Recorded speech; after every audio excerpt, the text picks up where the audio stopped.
Every morning before the city fully woke, before the first rush of traffic turned the streets into rivers of impatience, my grandmother Eleanor unlocked the side entrance of the glass office tower and stepped inside carrying a thermos of tea and a quiet determination that had followed her entire life.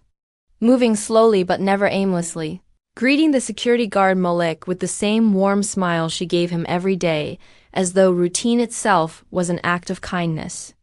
And while executives upstairs prepared presentations about growth and efficiency, she began her work polishing surfaces nobody noticed unless they were dirty, straightening chairs after late meetings, and wiping fingerprints from doors touched by hundreds of hurried hands that never paused long enough to see her face.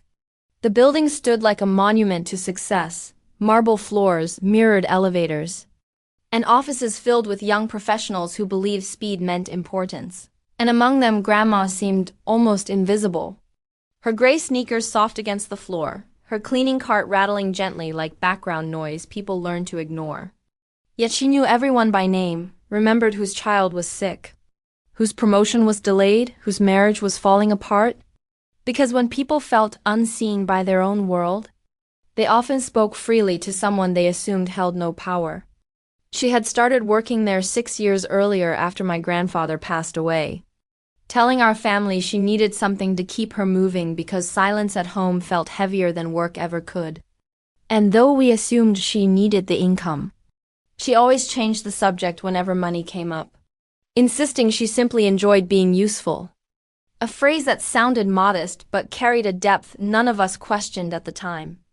Employees occasionally asked why she hadn't retired, and she would laugh softly, saying retirement was just another word for waiting around, while quietly observing everything, which departments treated workers kindly, which managers spoke politely only when supervisors watched, and which executives walked past employees without acknowledging their existence.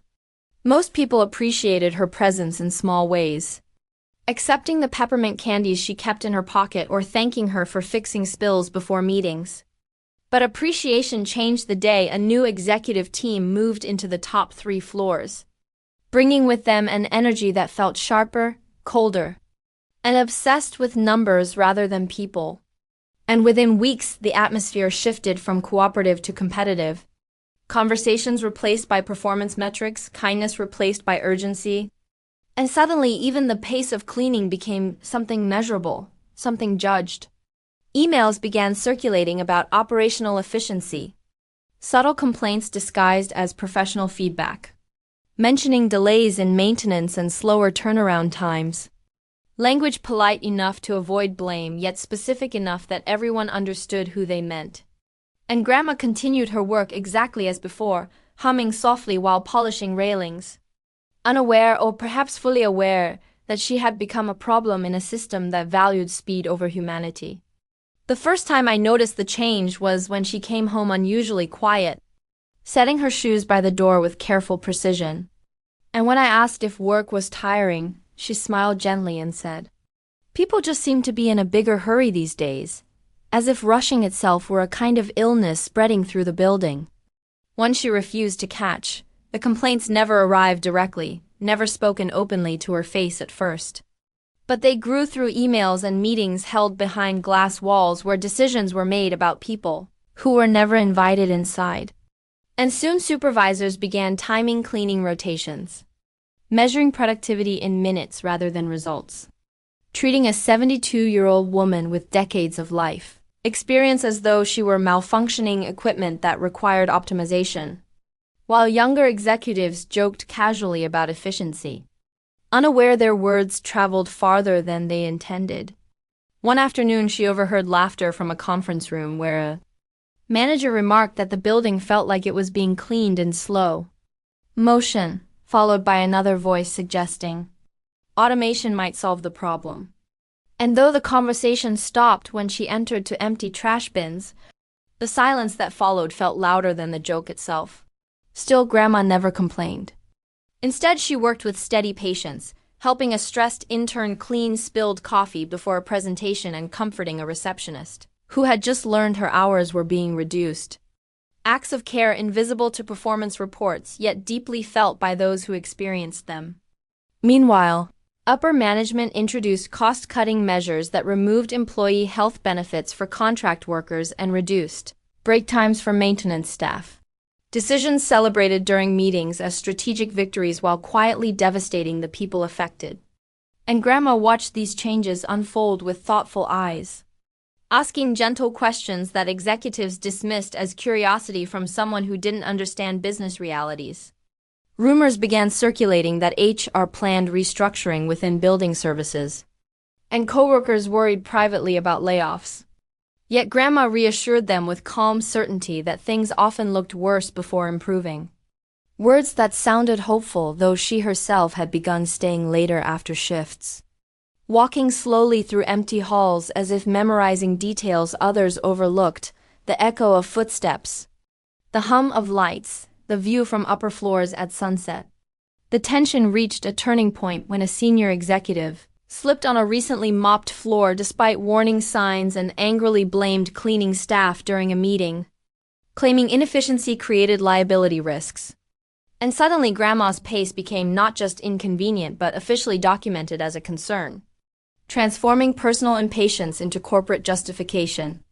HR scheduled evaluations, supervisors adopted rehearsed politeness, and coworkers sensed something coming long before it arrived. Yet Grandma remained unchanged, greeting everyone warmly, offering candy, and moving with the same deliberate calm that now stood in quiet rebellion against a workplace obsessed with speed. As though she understood something none of them did. That time reveals character more clearly than performance ever could. The meeting should have happened privately, behind an office door with dignity preserved. But instead, HR chose the lobby under the excuse of convenience, ensuring visibility that turned termination into spectacle. And employees sensed tension as soon as Grandma was asked to bring her cart forward while morning traffic filled the building with watching eyes pretending not to stare. The HR manager spoke carefully, using phrases polished by legal departments: organizational alignment, operational efficiency, and energy requirements.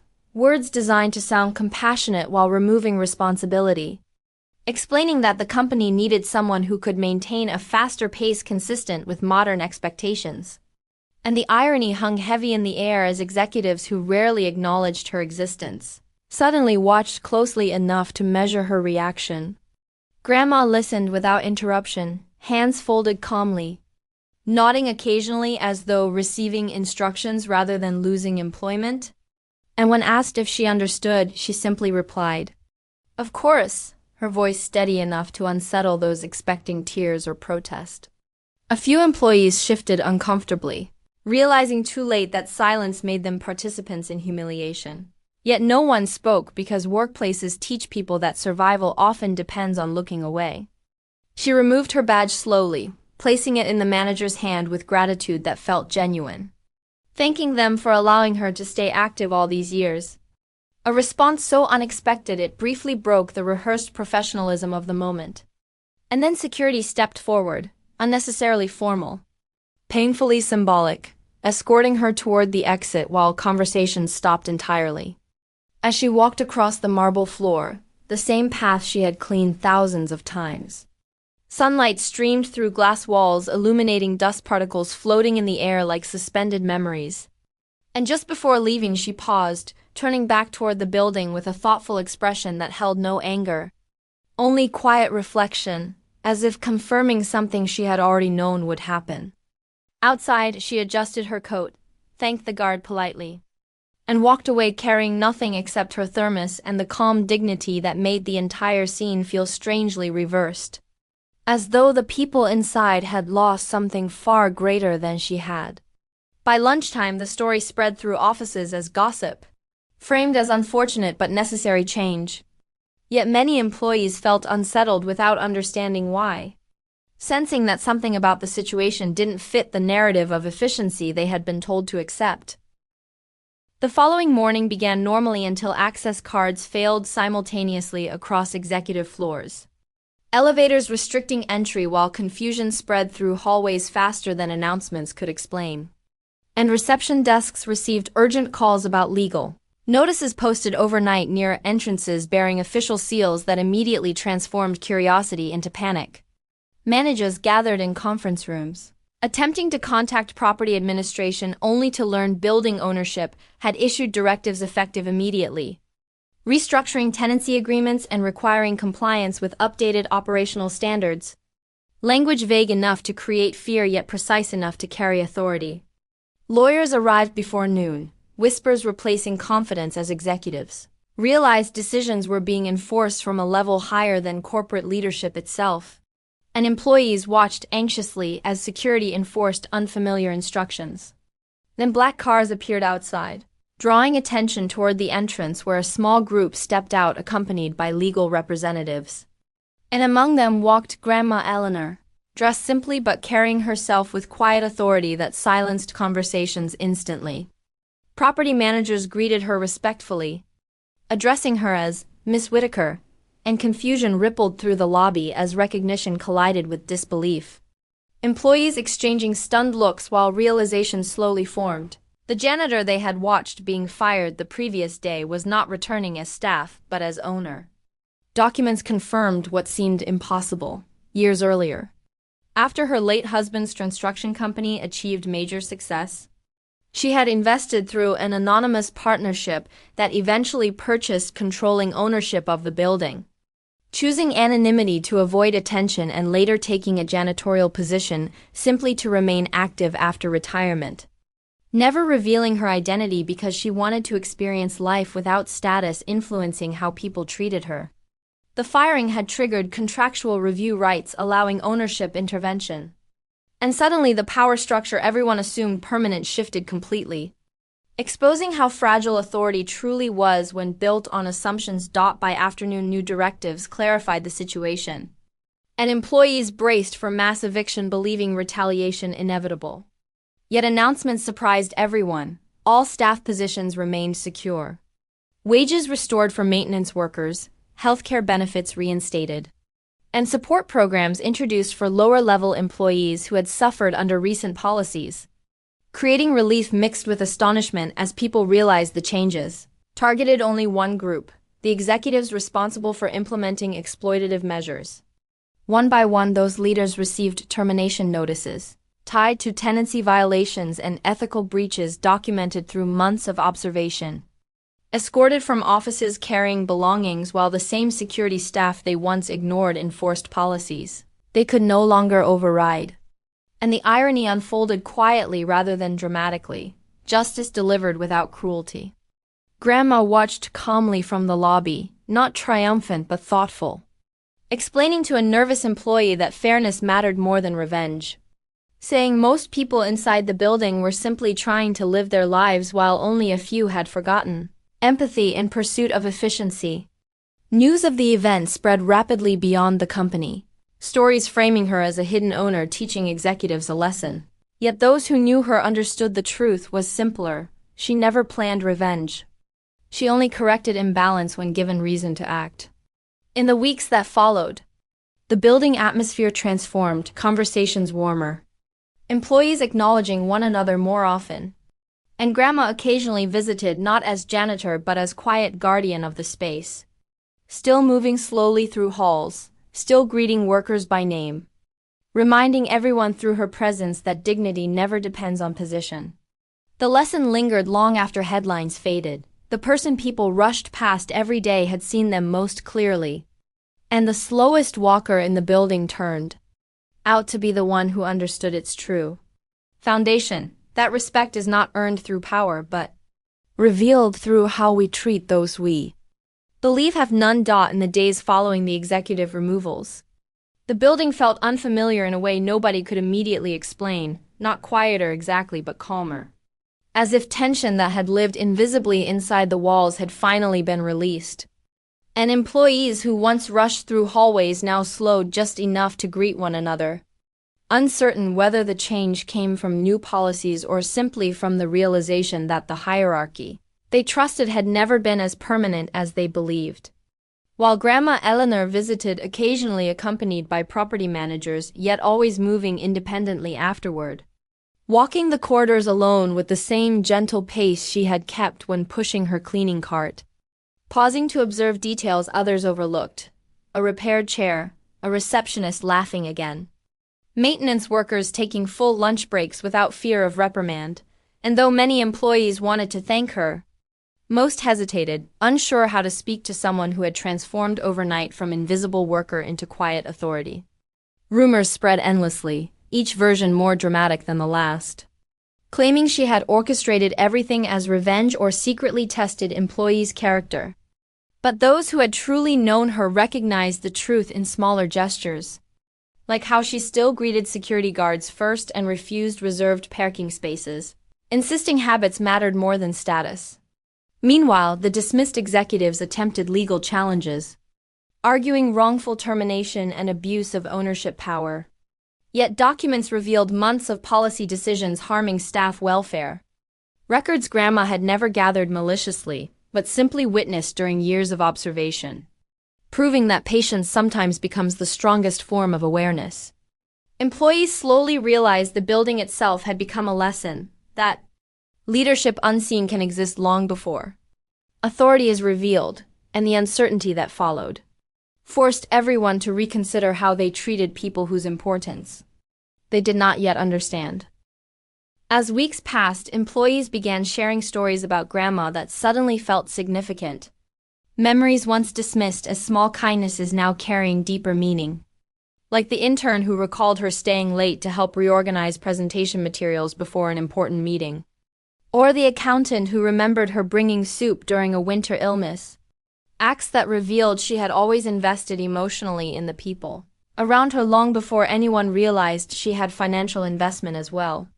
The building newsletter published a brief statement introducing ownership restructuring, carefully avoiding sensationalism, yet curiosity only grew stronger. And employees noticed subtle improvements appearing without announcement: upgraded break rooms, flexible scheduling for parents, scholarships established for staff education, changes implemented quietly, mirroring the way Grandma herself preferred influence without attention. One afternoon she met with maintenance staff privately, thanking them for years of hard work and asking what improvements they truly needed rather than what management assumed they wanted. And the conversation lasted hours because for the first time someone in authority listened without interrupting, creating trust that spread through departments faster than any policy memo could achieve. Outside the company, media interest intensified. Reporters requesting interviews she declined politely, explaining she was not interested in becoming a symbol, only in ensuring fairness within a place she cared about. And this refusal to capitalize on fame puzzled journalists accustomed to dramatic narratives. Yet it strengthened employee respect, reinforcing that her actions were never about recognition. Gradually, workers began noticing something else. She still moved slowly, deliberately, unchanged by power, and the realization emerged that her pace had never been weakness but choice. A way of seeing what rushing people missed entirely. Several months later, an unexpected visitor arrived at the building requesting a meeting: Daniel Reeves, one of the former executives responsible for the policies that led to Grandma's firing. Appearing noticeably different without tailored confidence, carrying humility shaped by unemployment and public embarrassment. And after hesitation she agreed to speak with him privately in a small conference room rather than an office, equalizing the space before conversation even began. He apologized awkwardly at first, explaining he had believed efficiency justified harsh decisions, that corporate culture rewarded detachment, and that losing his position forced him to confront how easily ambition erased empathy. Admitting he had never once learned the names of cleaning staff despite working beside them daily. Grandma listened quietly, offering no immediate forgiveness nor condemnation, asking instead what he had learned since leaving. And his answer surprised her. He had begun volunteering at a community center helping job seekers write resumes, discovering fulfillment absent from his previous success. She explained calmly that consequences were not punishment but correction, comparing leadership to stewardship rather than ownership.